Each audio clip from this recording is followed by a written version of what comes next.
a bill poster anymore. Where are you meant to advertise your gig? How are you meant to get punters there? You can only advertise on Facebook to your own pals. You can't do like a viral thing, they won't let you.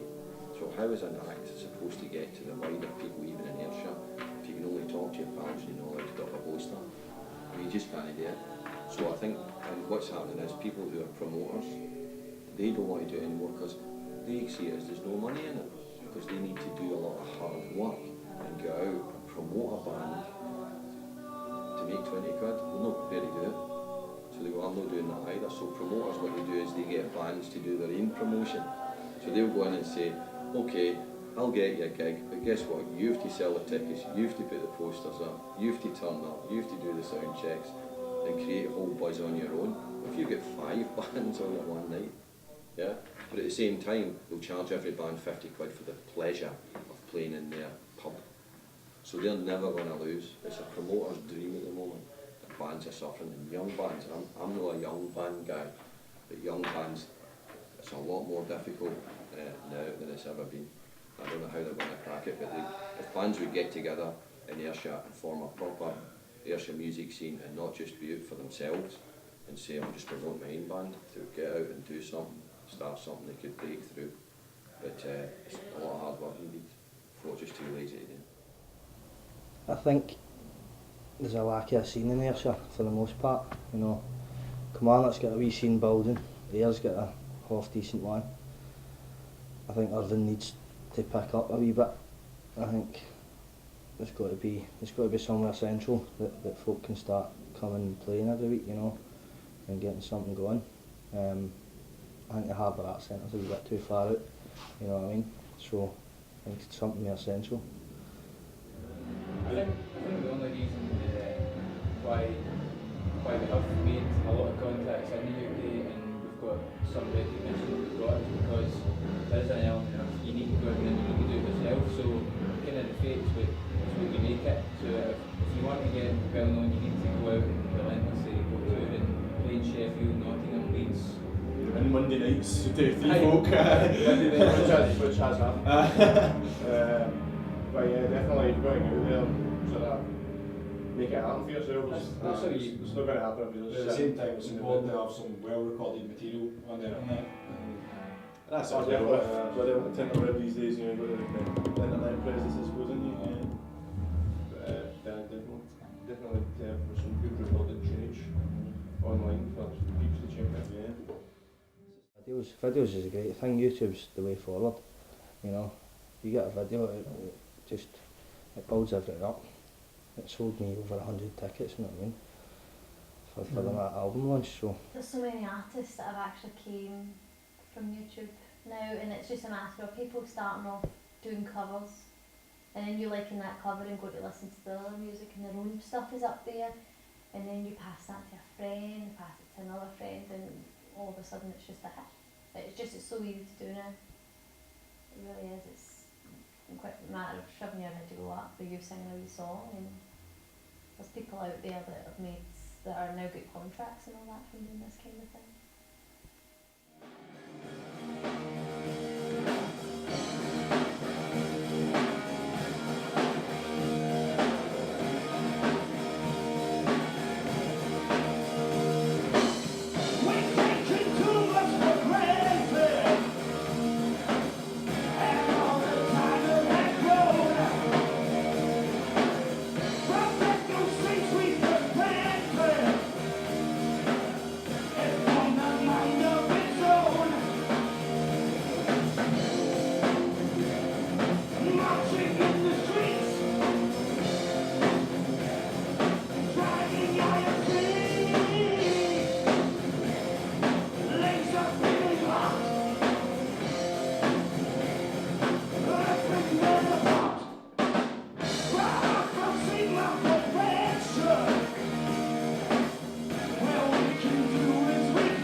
Which is totally underground, but I don't know why that happened, but it's as if the folk that know about it love it, but most folk are prepared to just sit in the house and watch the telly on a Saturday night, but the Ayrshire music scene is alive and well. If you go down to places like Prestwick or Fanny's and Kilmarnock, there's a live band every week, and sometimes there's music events on 3 or 4 nights a week in these pubs, and they're always well attended, so there is quite a good scene out there. I think places like Sucasa is dead intimate because of how small the venue actually is, which gives you a bit of feel for the music that's performed, especially if it's something acoustic. I think you'll get a bigger variety in Glasgow, but like I said, keeping it local means you get to find different artists who'll try to make it here, and we should appreciate your home a lot more if you're staying kind of local. You can find someone here that is quite talented and good. I would prefer to go to Glasgow, better atmosphere. I think if you want to come and see a band, then you're going to go. It's not totally out of the way. They've got all different types of trains that run here. All the buses go from Kilmarnock to Glasgow. I think there's actually a lot going on that it's not that out of the way as you actually might think. It's trying to get people to know there's gigs in Ayrshire that's the problem. It's not people getting to it. To be fair, I'm not familiar with it anymore.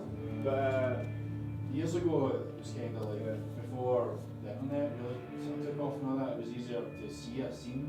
If I mean, because we did the gigs and all that sort of stuff, and here, you see the band. as soon as MySpace and all that came out, everybody stopped really caring about the bands that they were local to, if that makes sense. So, there's a lack of venues. I think you need venues to have a scene, and there's this place, and there's hardly any places to play in Ayrshire. So this is the only place you can play. I mean, you're all full of them. This is one place. one or two, I suppose, but yeah, if I played there, it's like 50 miles road. Bands need to have a commercial appeal to them, because record labels are not taking a chance on something obscure, because they've not got the finances. They don't want to waste money, basically, you know. So a band that's kind of a bit far out and a bit mental is maybe a lot less chance, unless they're totally unique, whereas, you know, they could maybe do something then, but it's just finding that kind of happy medium, you know. So it's kind of, Oh, absolutely. If there were more venues, I reckon there would be a big enough music scene in Ayrshire. And even, like say, there's only the Hack. There was a Cavern before that closed down. But there's nowhere really for musicians to play. Yeah, so I reckon if there was more venues, then there'd be a bigger music scene and a better music scene, really. One of the big things I think in Ayrshire just now is that Sainsbury's is actually sponsoring Ayrshire bands to do a Help for Heroes compilation album, and that's going to get them well known, because if that goes through the Ayrshire Sainsbury's, that's also going to go through all the other ones, and it's solely Ayrshire bands. So, you know, that's something else that people are going to have to look into the back, that people are going to know that's putting Ayrshire on the map again. Wee things like that. It's the wee things that I think are going to matter rather than doing big massive gigs. I think it's all the wee things, and just kind of having Ayrshire bands in the back of your head with all the record labels and stuff like that. It's going to be, oh, I've heard some good